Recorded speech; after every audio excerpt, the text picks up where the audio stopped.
नमस्कार, मैं हूं अरुण तोमर। आप देख रहे हैं एशियन न्यूज। एशियन एक्सप्रेस में आपका स्वागत है। प्रधानमंत्री नरेंद्र मोदी ने केरल की जनता को 8,900 करोड़ रुपए की सौगात दी। इस दौरान उन्होंने हजारों करोड़ की लागत से निर्मित Vizhinjam international deep water multipurpose seaport को राष्ट्र को समर्पित किया। इस दौरान मुख्यमंत्री पिनराई विजयन भी मौजूद रहे। प्रधानमंत्री नरेंद्र मोदी ने पहलगाम के आतंकी हमले के बाद केंद्रीय मंत्रिमंडल की बैठक में अगली जनगणना में जाति जनगणना को शामिल करने की लेकर हरी झंडी दी है। मोदी सरकार ने देश में जाति जनगणना कराने ऐतिहासिक फैसला किया है। 91 साल बाद देश में जातिगत जनगणना होने जा रही है।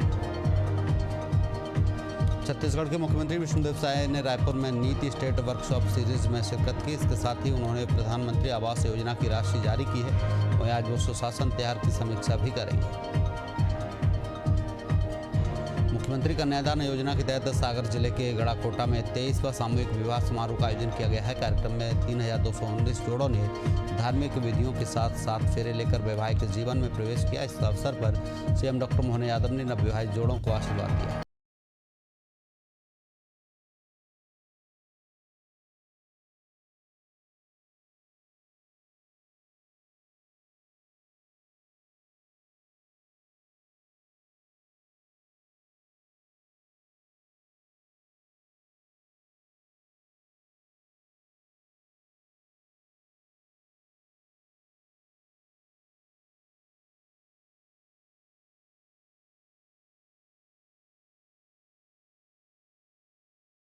समाजवादियों ने डीएम कार्यालय में जमकर नारेबाजी की और राष्ट्रपति के नाम ज्ञापन सौंपा। श्रमिक दिवस के अवसर पर जिला मुख्यालय मानंदगढ़ में ट्रेड यूनियन काउंसिल की ओर से सम्मेलन का आयोजन किया गया है। कार्यक्रम में मुख्य अतिथि के रूप में नेता प्रतिपक्ष डॉक्टर चरणदास महंत मौजूद रहे। महोबा में अपनी मांगों को लेकर बड़ी संख्या में शिक्षकों ने उत्तर प्रदेश प्राथमिक शिक्षक संघ के बैनर तले बीएसए कार्यालय में प्रदर्शन किया है। इस दौरान शिक्षकों ने अपनी मांगों को उठाते हुए इन्हें तत्काल पूरा करने की मांग की। साथ ही मांगों को लेकर 14 सूत्री मांग पत्र जिलाधिकारी को सौंपा। गोंडा में आम आदमी पार्टी के जिलाध्यक्ष कुमार मिश्र के साथ पुरानी रंजिश को लेकर दबंगों ने मारपीट की और जान से मारने की धमकी दी है। इसके साथ शिकायत करने के बावजूद कोई कार्रवाई नहीं की गई है, जिसके बाद उन्होंने पुलिस अधीक्षक से मिलकर उन्हें शिकायती पत्र दिया। करौली में एडिशनल एसपी कार्यालय पर भरतपुर आईजी राहुल प्रकाश और एसपी ब्रिजेश ज्योति उपाध्याय ने सीएलजी सदस्यों के साथ बैठक की। बैठक में अवैध खनन, मादक पदार्थ तस्करी और अपराधियों पर की गई कार्रवाइयों की सराहना की गई है। वहीं आईजी ने सभी समुदाय से सौहार्द बनाए रखने की अपील की है। मुंगेर के हवेली खड़गपुर में जन स्वराज की सभा से पहले तेज आंधी और बारिश ने पंडाल गिरा दिया है और पूरा मैदान कीचड़ से भर गया है। सैकड़ों कुर्सियां आंधी की वजह से इधर उधर हो गई हैं। इसके बावजूद जन स्वराज के संस्थापक प्रशांत किशोर कार्यक्रम स्थल पहुंचे और टूटी व्यवस्था के बीच जनसभा को संबोधित किया। रांची में प्रेस वार्ता के दौरान कांग्रेस ओबीसी मोर्चा अध्यक्ष अभिलाष साहू ने केंद्र की जाति जनगणना के फैसले का स्वागत किया। उन्होंने इसे राहुल गांधी के लंबे संघर्ष का परिणाम बताया है। वहीं उन्होंने इसके लिए समय सीमा और फंड आवंटन की मांग की है। प्रयागराज के फूलपुर नगर पंचायत के क्षेत्र की रहवासी खुशबू सोनी अपने मकान पर बारजा बना रही थी, लेकिन पड़ोसियों के विरोध और नगर पंचायत से नोटिस मिलने पर इस मामले ने तूल पकड़ लिया है। इस मामले में एसडीएम दिग्विजय सिंह ने जांच टीम गठित कर रिपोर्ट के आधार पर कार्रवाई की बात कही।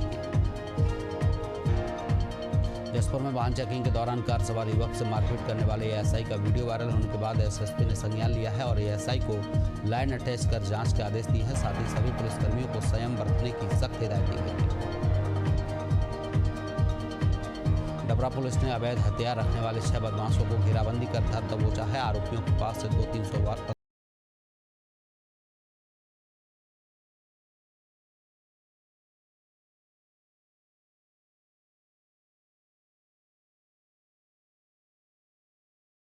खालसा इंटरनेशनल मॉड्यूल के 5 सदस्यों को गिरफ्तार किया है। आरोपियों के पास से हथगोला और अवैध हथियार भी बरामद किए गए हैं। तलाशी के दौरान पुलिस और एक बदमाश के बीच मुठभेड़ हो गई, जिसमें एक बदमाश घायल हो गया। पुलिस आयुक्त के मुताबिक गिरफ्तार 5 आरोपी आईएसआई नेटवर्क के लिए काम कर रहे थे। गंडे में नौकरी दिलाने का झांसा देकर 5 लोगों से धोखाधड़ी का मामला सामने आया है। आरोपियों ने 37,67,000 से ज्यादा की धोखाधड़ी को अंजाम दिया है, जिसकी शिकायत मिलने पर पुलिस ने कार्रवाई करते हुए 2 आरोपियों को गिरफ्तार किया है और मामले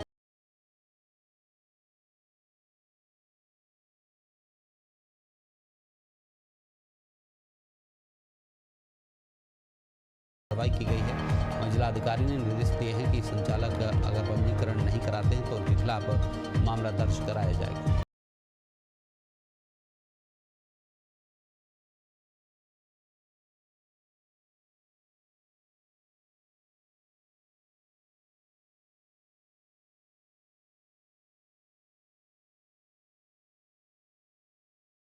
केंद्र सरकार की महत्वाकांक्षी योजना जल जीवन मिशन में बड़ी लापरवाही सामने आई है, जहां रायपुर से लगे बख्तरा गांव में जल जीवन मिशन के तहत ग्रामीणों के लिए भेजा गया पानी बारबरिक ट्रांसफार्मर कंपनी में सप्लाई हो रहा है। इस मामले पर उप मुख्यमंत्री अरुण साव ने संज्ञान लेते हुए दोषियों पर सख्त कार्रवाई की बात कही है।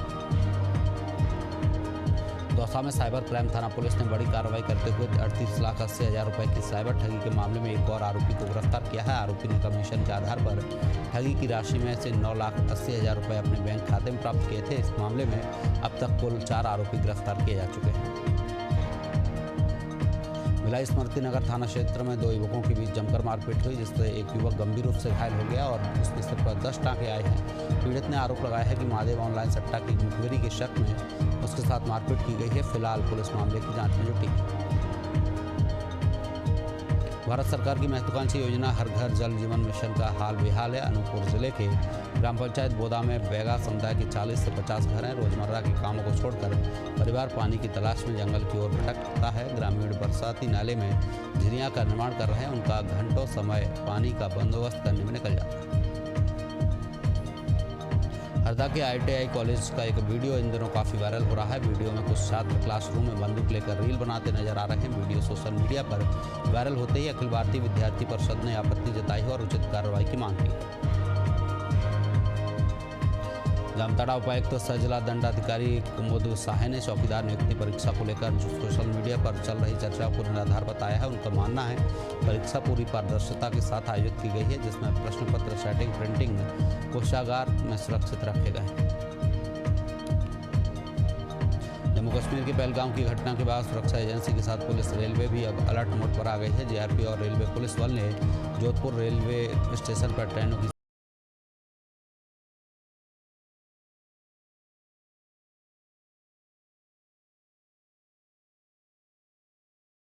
प्रताप शाही ने बाराबंकी के PL मेमोरियल PVG कॉलेज में आयोजित प्रबुद्ध वर्ग समागम में केंद्र सरकार के राष्ट्रीय चुनाव प्रस्ताव के विकास के लिए जरूरी बताया है। उन्होंने बताया कि इससे GDP में बढ़ोतरी होगी और साथ ही साथ चुनावी खर्च में बचत होगी। मध्य प्रदेश के नरसिंहपुर में श्रमजीवी पत्रकार संघ ने पत्रकार सुरक्षा कानून की मांग को लेकर मुख्यमंत्री के नाम कलेक्टर को ज्ञापन सौंपा। उनकी मांग है कि पत्रकारों के हित में सुरक्षा कानून तत्काल लागू किया जाए।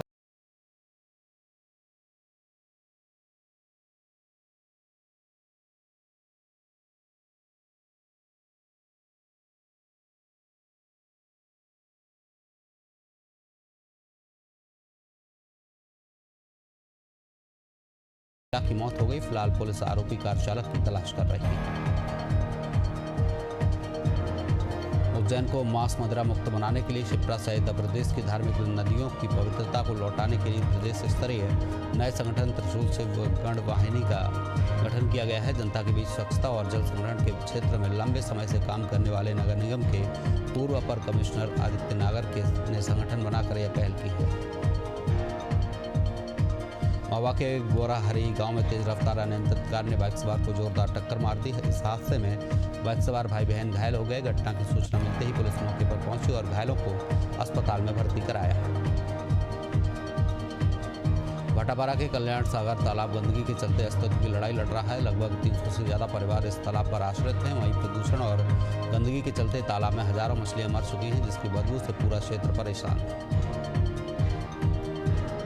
उज्जैन महाकालेश्वर मंदिर का एक वीडियो सामने आया है, जिसमें मंदिर के गेट नंबर 4 पर महिला सुरक्षाकर्मी और एक महिला श्रद्धालु में हाथापाई होती नजर आ रही है। विवाद इतना बढ़ गया कि महिला सुरक्षाकर्मी ने कुर्सी उठाकर श्रद्धालु पर फेंक दी, जिसके बाद मौके पर मौजूद पुलिसकर्मी और लोग बीच बचाव करने आए और मामला शांत हुआ।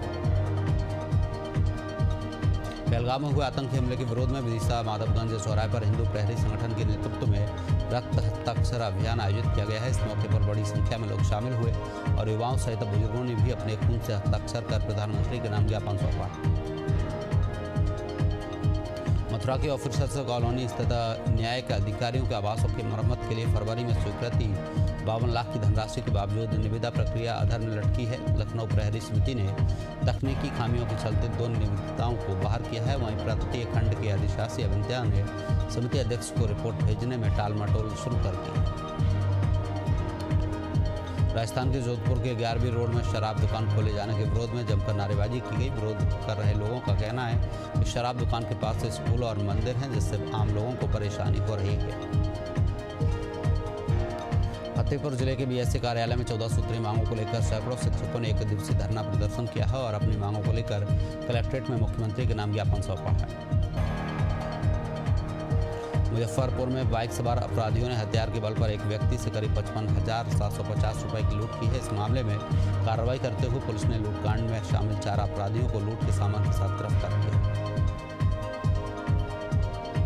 विदिशा में हिंद प्रहरी संगठन ने पहलगाम आतंकी हमले के विरोध में अनोखा प्रदर्शन किया है। यहाँ मुख्य मार्गों पर पाकिस्तान के झंडे बनाकर उस पर पाकिस्तान मुर्दाबाद के नारे लिखे गए हैं, जिससे लोगों ने पैरों तले दबाकर विरोध जताया है। साथ ही पाकिस्तान के खिलाफ कठोर कार्रवाई की मांग को लेकर व्यापारियों ने आधी दोपहर तक अपनी दुकानें बंद रखी।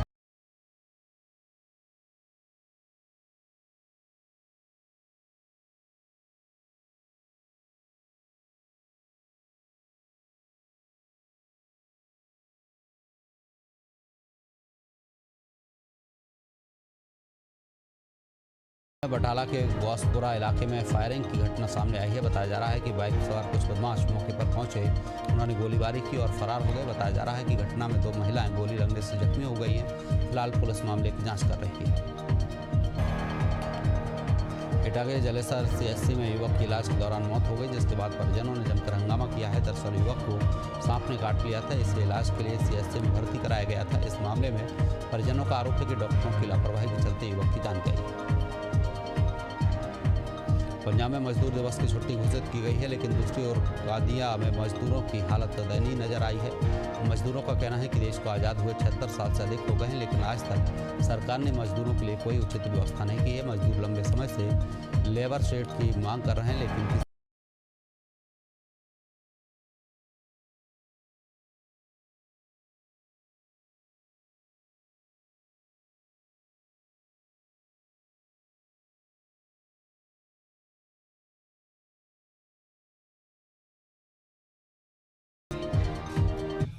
बारा के सिपा बड़ौद में चोरों के हौसले लगातार बुलंद हो रहे हैं।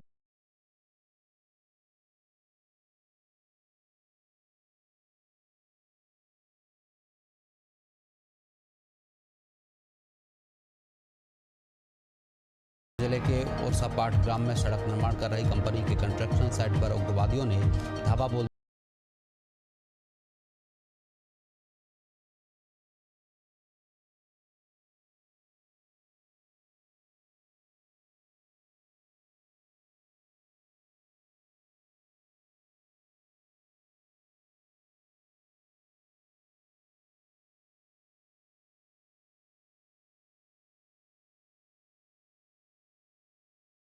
बिहार के मोकामा और उसके आसपास के इलाकों में एक बार फिर किसानों पर कुदरत का कहर टूट पड़ा है। गरज चमक के साथ अचानक हुई तेज बारिश और ओलावृष्टि ने इलाके में कोहरा मचा दिया।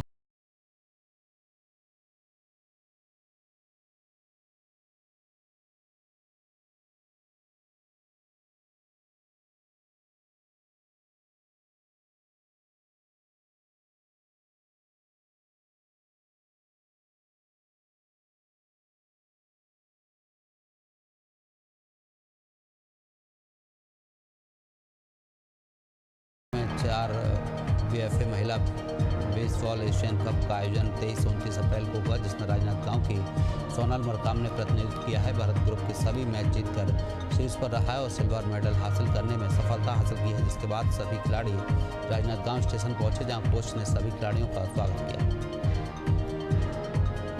एटा में व्यापारियों ने बाजार बंद का आह्वान किया है, जिसके चलते शहर में सन्नाटा पसर गया। चारों तरफ व्यापारियों के समर्थन का असर दिखाई दिया और शहर के घंटाघर में सभी व्यापारियों ने एकत्रित होकर जमकर नारेबाजी की और जिलाधिकारी को ज्ञापन सौंपा। जमुई जिले में पुलिस ने साइकिल चोरी के बड़े गिरोह का भंडाफोड़ किया है। कई लोगों को हिरासत में लिया गया है। साइकिल चोरी गिरोह के सदस्य कोचिंग संस्थान के बाहर छात्र छात्राओं की साइकिल को चोरी करते थे, जिसकी शिकायत मिलने पर पुलिस ने कार्रवाई करते हुए गिरोह का भंडाफोड़ किया। सपा सांसद लालजी सुमन पर हुए हमले के विरोध में बस्ती जिले के शास्त्री चौक में सपा नेताओं ने जोरदार प्रदर्शन किया है। प्रदर्शन करते हुए कलेक्ट्रेट पहुंचे और जिला प्रशासन को ज्ञापन सौंपकर कड़ी कार्रवाई की मांग की है। बिलासपुर पुलिस ने मुखबिर की सूचना पर एक शातिर आदतन अपराधी को हथियार के साथ गिरफ्तार किया है। आरोपी के पास से 3 पिस्टल, 26 जिंदा कारतूस और 30 नग प्रतिबंधित कफ सिरप भी जब्त की गई है। फिलहाल आरोपी से पूछताछ जारी है।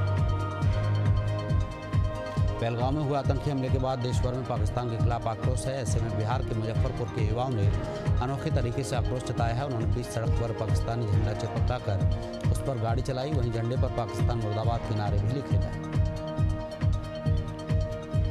मुजफ्फरपुर में फाइनेंस कर्मी से लूटकांड का मामला में बड़ा खुलासा हुआ है। दरअसल कांटी थाना क्षेत्र में हथियारबंद बदमाशों ने फाइनेंस कर्मी से 42,000 रुपए की लूट की घटनाओं को अंजाम दिया था, जिसमें शामिल 3 बदमाशों को पुलिस ने गिरफ्तार कर लिया और उनके कब्जे से 2 बाइक और ATM कार्ड बरामद किया है। मऊ जिला मुख्यालय स्थित कलेक्ट्रेट परिसर में समाजवादी पार्टी के लोगों ने सपा सांसद रामजी लाल सुमन को जान से मारने की धमकी और उनके घर पर हो रहे हमले के विरोध में धरना प्रदर्शन किया है। इस दौरान सैकड़ों की संख्या में समाजवादी पार्टी के लोगों ने बीजेपी सरकार और करणी सेना के खिलाफ जमकर नारेबाजी की। वहीं राष्ट्रपति के नाम ज्ञापन सौंपा। सोनभद्र के दलदल खनन क्षेत्र में हैवी ब्लास्टिंग से जर्जर हो रहे मकानों का आई टीम ने निरीक्षण किया है। इस दौरान लोगों ने अपने अपने घरों में आई दरारों को दिखाया और बताया कि उन्हें यहाँ रहने में असुरक्षा महसूस होती है। वहीं टीम ने अपनी रिपोर्ट जल्द प्रशासन को भेजने की बात कही। एटा में एक युवक शराब के नशे में अपनी साइकिल खड़ी कर शोर मचाने लगा कि उसकी साइकिल चोरी हो गई। उसने एक व्यक्ति पर चोरी का आरोप लगाते हुए मारपीट शुरू की और बीच बचाव में आए लोगों पर चाकू से हमला किया है। सूचना मिलने पर पुलिस आरोपियों की हिरासत में लेकर पूछताछ कर रही है। सागर जिले के वांदरी थाना क्षेत्र में युवक का शव सड़क पर पड़ा मिला है। बताया जा रहा है कि युवक वांदरी में आयोजित एक शादी समारोह में शामिल होने गया था। इसी दौरान 2 युवकों के बीच विवाद हो गया। विवाद इतना बढ़ गया कि पहले युवक ने दूसरे युवक की हत्या कर दी। सरगुजा जिले के बतौली थाना क्षेत्र से एक युवक की हत्या का सनसनीखेज मामला सामने आया है। शादी के 10 दिन पहले उसकी होने वाली पत्नी ने अपने प्रेमी के साथ मिलकर उसे मौत के घाट उतार दिया। मामले में पुलिस ने आरोपी को हिरासत में लेकर पूछताछ की तो उसने मंगेतर की हत्या का शव दफन करने की बात स्वीकार की।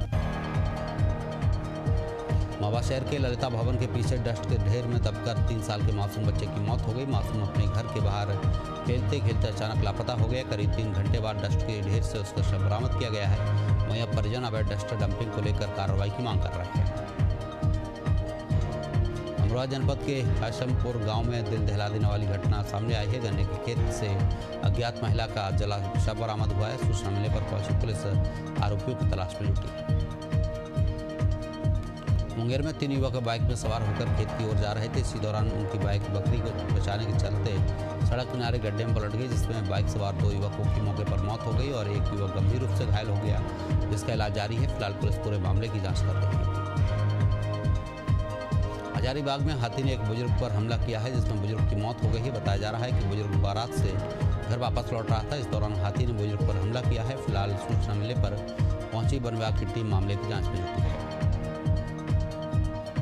लातेहार जिले के चेटुआग गांव में बेमौसम बारिश के साथ वज्रपात हुआ है। घटना में वज्रपात की चपेट में आने से एक मजदूर की मौत हो गई है, जबकि 2 अन्य मजदूर और बच्चे घायल हो गए हैं। घटना के बाद पुलिस ने मौके पर पहुंचकर सबको कब्जे में लिया है और घायलों को इलाज के लिए अस्पताल भेजा है। पेंडा कोरबा मार्ग पर एक ही दिन 2 अलग अलग हादसे हुए हैं। पहला हादसा दमदम के पास हुआ है, जहां टायर फटने से एक ट्रक में आग लग गई। तो वहीं दूसरा हादसा पंडरीखार के पास हुआ, जहां ट्रेलर की टक्कर से पिकअप क्षतिग्रस्त हो गया है। दोनों ही हादसे में गनीमत ये रही कि किसी प्रकार की कोई जनहानि नहीं हुई है। अमरोहा जिले के सैद नगली थाना क्षेत्र में उस वक्त अफरा तफरी मच गई जब एक चलती इको वैन में अचानक आग लग गई। सूचना मिलने पर फायर ब्रिगेड और पुलिस की टीम मौके पर पहुंची और आग पर काबू पाया है। फिलहाल के लिए एशियन एक्सप्रेस में इतना ही। आप देखते रहिए एशियन न्यूज। नमस्कार।